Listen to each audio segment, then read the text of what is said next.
आज हम पाकिस्तान के बजट 2026 पर बात करेंगे।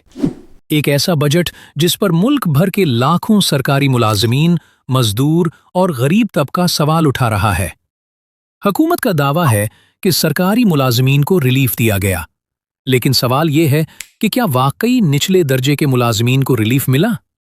जिन मुलाजमीन की माहाना तनख्वाह 30,000 से 50,000 रुपए के दरमियान है, उनकी तनख्वाहों में सिर्फ मामूली इजाफा किया गया, जबकि महंगाई, बिजली, गैस और रोजमर्रा अशिया की कीमतें मुसलसल बढ़ती जा रही हैं।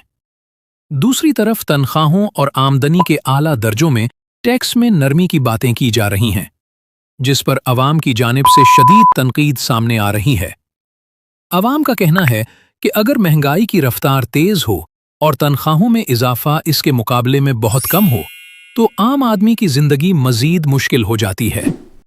मीडिया का भी फर्ज है कि वो अवाम की आवाज बने, गरीब और मुतवस्सित तबके के मसाइल को उजागर करे और हुक्मरानों तक अवाम के खदशात पहुंचाए।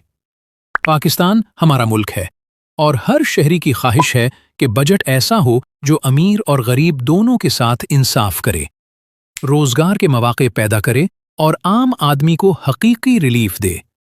आपकी इस बजट के बारे में क्या राय है? कमेंट में जरूर बताएं। अल्लाह ताला पाकिस्तान को तरक्की, खुशहाली और इंसाफ अता फरमाए। आमीन।